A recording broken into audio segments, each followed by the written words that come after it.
सबसे पहला और सबसे बड़ा अपडेट आ गया है टर्न सिग्नल्स। तीसरा और सबसे बड़ा अपडेट इसमें हो चुका है वो है SMG का स्मार्ट मोटर जनरेटर इसमें आपको मिलता है। जैसे कि हीरो में i3s टेक्नोलॉजी आती थी, TVS में इंटेलिगो टेक्नोलॉजी आती है, वैसे ही इसमें ऑटो ऑन ऑफ कर दिया है। यहाँ पर आप देख लो तो यहाँ पर आप देखोगे तो सेल्फ की कोई भी मोटर नहीं दिख रही है आपका, ये देखो साइलेंट स्टार्ट हो जाएगी सिंपली। मैं यहाँ पर आके रियर में सेगमेंट के सबसे ब्रॉड 140 सेक्शन टायर्स आपको यहाँ पर मिलता है। फैमिली पॉइंट ऑफ व्यू से भी आप कंसिडर करना चाह रहे हो, ये देखो पूरी फ्लैट यहाँ पर मिल जाती है।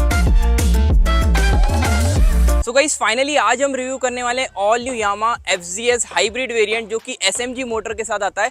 अब इस मोटर से माइलेज में कितना फर्क पड़ा है, क्या इस बाइक में सारा डिफरेंस आया है, सारी बातें डिटेल में करने वाले हैं। वैसे गाइस मानता हूँ रिव्यू थोड़ा लेट आ रहा है, but as usual genuine experience इस बाइक का शेयर करने वाला हूँ। बिकॉज आगे आपको बाइक पे नंबर प्लेट दिख रही होगी, ओनर ने परचेज करी, इन फ्यूचर आप बोलोगे तो माइलेज टेस्ट ओनर्स रिव्यू भी लेकर आऊंगा। तो अपनी जो नॉर्मल FZS V4 आती है उसमें और इसमें 10,000 रुपये का डिफरेंस है। तो उन 10,000 रुपये में क्या एक्स्ट्रा फीचर्स मिलते हैं उसकी बात करेंगे, और इस मोटर से माइलेज में चलने में क्या कुछ डिफरेंस आता है, सारी बातें आज ही की वीडियो में करने वाले हैं। तो ज्यादा टाइम वेस्ट नहीं करते हैं आज के वीडियो को स्टार्ट करते हैं आज के रिव्यू से। सबसे पहले आप कीज चेकआउट कर लो। कीज तो देखो यार पहले जो FZS में आती थी सेम ही, उसमें तो कोई डिफरेंस नहीं है, बट आपको ग्राफिक्स में बहुत ज्यादा डिफरेंस देखने को मिल रहा होगा। ये सियान मेटेलिक ग्रे जो कि आप चेकआउट कर सकते हो, grey insert with blue wheels, and दूसरा एक आपको रेसिंग ब्लू कलर मिलता है। ऐसे दो कलर्स मिलने वाले हैं, और इसकी ऑन रोड प्राइस भी मेरे ख्याल से 1,75,000 रुपीज के आसपास चली जाती है, बट वो स्टेट टू स्टेट वेरी करती है। बट सबसे पहले कीज को इंसर्ट करते हैं और सारे अपडेट्स मैं आपको एक एक करके बताने वाला हूँ। सबसे पहला और सबसे बड़ा अपडेट आ गया है टर्न सिग्नल्स। यहाँ पर अगर आप पुरानी FZ देखोगे ना तो यहाँ क्रोम आता था और यहाँ पर एक क्रोम बिडिंग आती थी, बट आप देखोगे ना यहाँ पर आपको टर्न सिग्नल्स इसी में इंटीग्रेटेड मिलते हैं, जो कि बहुत ज्यादा स्टाइलिश लग रहा है। तो ये पहला अपडेट हो चुका है। दूसरा अपडेट ये है कि लेटेस्ट OBD2B नॉर्म्स को ये बाइक मीट करती है। तो इसमें अब आपको साइलेंसर पे 2 O2 सेंसर मिलने वाले हैं, एक तो आप यहाँ पर देख सकते हो, साथ ही में दूसरा मैं आपको अपोजिट साइड दिखा देता हूँ जो कि आपका रहने वाला है ये।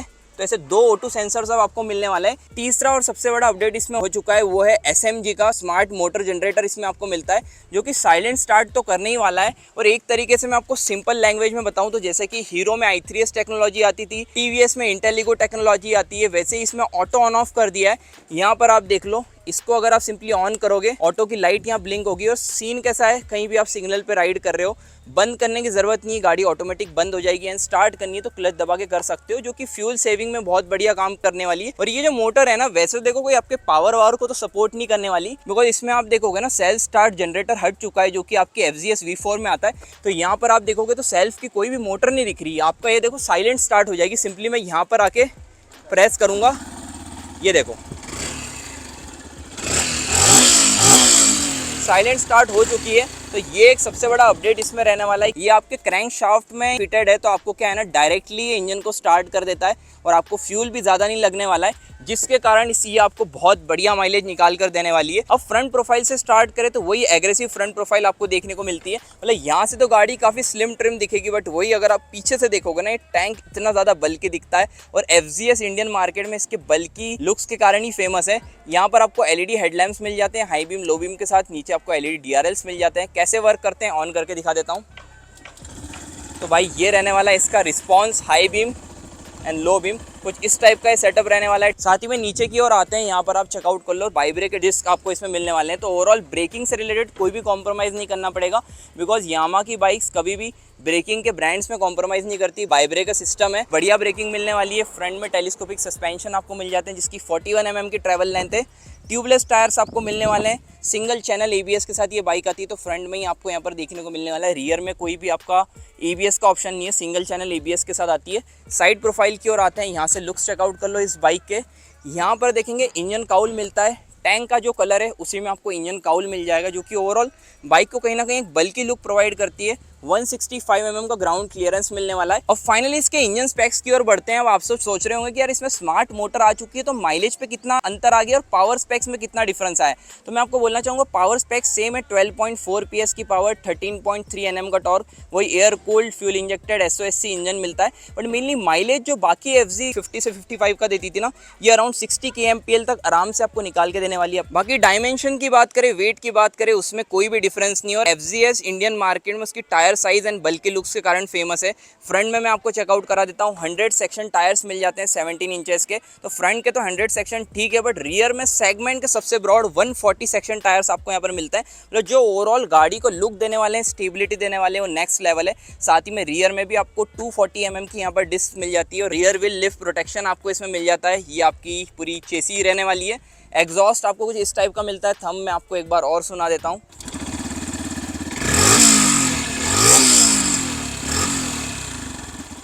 ये इंजन तो काफ़ी ज़्यादा रिफाइंड रहने वाला है। साथ ही में यार इतना बल्कि टैंक मिलता है, बट ये सारा फाइबर मटेरियल यूज़ करा गया है। मतलब गाड़ी का जो वेट है ना, वो सेगमेंट में सबसे लाइटेस्ट ये रहने वाली है। 136 kg का वेट है। बट अब सीट हाइट कैसी है, कंफर्ट कैसी है, वो तो मैं आपको बैठकर बताने वाला हूँ। ब्लैकआउट इंसर्ट्स में FZS की बैजिंग मिल जाती है। 790 mm की सैडल हाइट आपको मिल जाती है। मतलब आपकी हाइट 5'5" भी है तो भी आप इजीली मैनेज कर लोगे। और जैसा कि मैंने बताया, जितनी बल्कि ये बाइक दिख रही है ना, उतनी हल्की है। 136 kg का वेट है, तो सिटी कम्यूट के लिए भी आप इसे कंसिडर करना चाह रहे हो, काफ़ी कंफर्टेबल रहने वाली है। FZ के साथ सीन ऐसा था ना, काफ़ी लंबे समय से बाइक इंडियन मार्केट में, पहले क्या है ना, पहले ये गाड़ी जितनी बल्कि थी उतनी भारी भी थी, बट समय के साथ इसका माइलेज बढ़ता गया और वेट कम होते गया। बट पहले माइलेज कम देती थी, वेट ज़्यादा था। अब सेगमेंट में सबसे बढ़िया माइलेज निकाल के देने वाली है।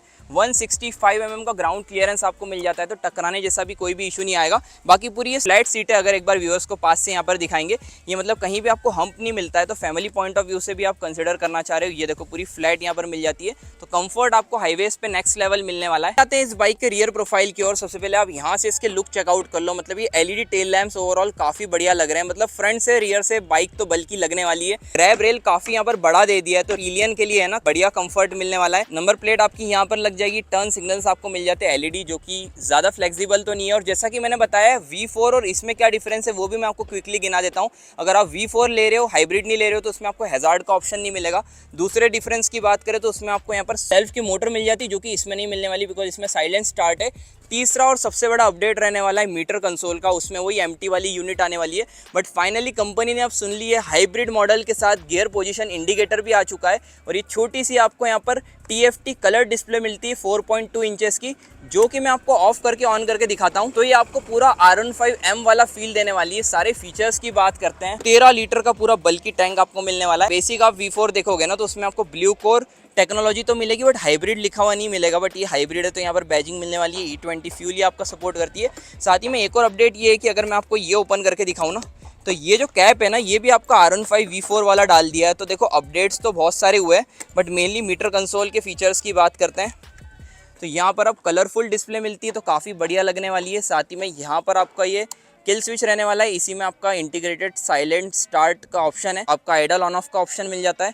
अपोजिट साइड ये सारे स्विच गियर्स चेंज हो चुके हैं। आपका जो क्लस्टर के कंट्रोल्स आप यहाँ से मैनेज कर सकते हो। लाइक इसमें अगर आपको म्यूजिक वगैरह, navigation, notifications, weather condition, settings, सारे सेटिंग्स आपको यहाँ पर देखने को मिल जाएगी। साथ ही में यहाँ पर देखते हैं तो ओडोमीटर पर trip A, trip B, real time mileage, average speed, traction control तक मिल जाता है। तो काफ़ी फीचर ओरिएंटेड ये डिस्प्ले रहने वाली है। हैजार्ड का स्विच आपको यहाँ पर मिल जाता है। और गियर शिफ्टिंग की भी बात करें, 5 स्पीड गियर बॉक्स के साथ आती है, काफी स्मूथ गियर शिफ्टिंग रहने वाली है। तो गाइस अब वर्डिक्ट की बात करते हैं, FZS हाइब्रिड को लेना वर्थ इट है कि नहीं। तो जैसा कि मैं अपनी सारी वीडियोस में बताते आया हूँ कि अगर आप एक बल्कि बाइक चाह रहे हो जो कि माइलेज ओरिएंटेड रहे, आपको पावर से ज्यादा मतलब नहीं है, मेनली आपको एक बल्कि गुड लुकिंग बाइक चाहिए and best in segment mileage चाहिए, then FZS is for you. But जैसा कि मैंने बताया, इसमें आपको एक V4 एंड हाइब्रिड 2 मॉडल्स मिलते हैं, जिसमें 10,000 रुपये का डिफरेंस है। तो आप टेक्नोलॉजी के साथ अपग्रेड करना चाहते हो, एक ही बार बाइक लेनी है, फीचर ओरिएंटेड गाड़ी लेना चाहते हो, माइलेज तो बढ़िया चाहिए, बिकॉज नॉर्मल FZ से 5 से 7 kmpl ज्यादा माइलेज मिल जाएगा। क्लस्टर पे ज्यादा स्पेक्स मिल रहे हैं और 2 से 3 अपडेट से, लाइक साइलेंट स्टार्ट जैसे, वो मैंने आपको बता दिए। तो ओवरऑल यही सारे अपडेट्स रहने वाले। अकॉर्डिंग टू मी आप इस गाड़ी को फॉर श्योर ले सकते हो, बिकॉज ये 149 cc का जो यामा का इंजन है ना, लॉन्ग टर्म के लिए रिलायबल रहने वाला है। एज सच कोई आपको इशू नहीं आएगा। तो ओवरऑल गाइज आज के रिव्यू को एंड करते हैं। बाकी सारी बातें हमने राइड वीडियो में डिटेल में करी है, जल्दी आने वाली है, उसके लिए चैनल को सब्सक्राइब कर लेना। सो मिलते हैं इसी इंटरेस्टिंग कंटेंट के साथ।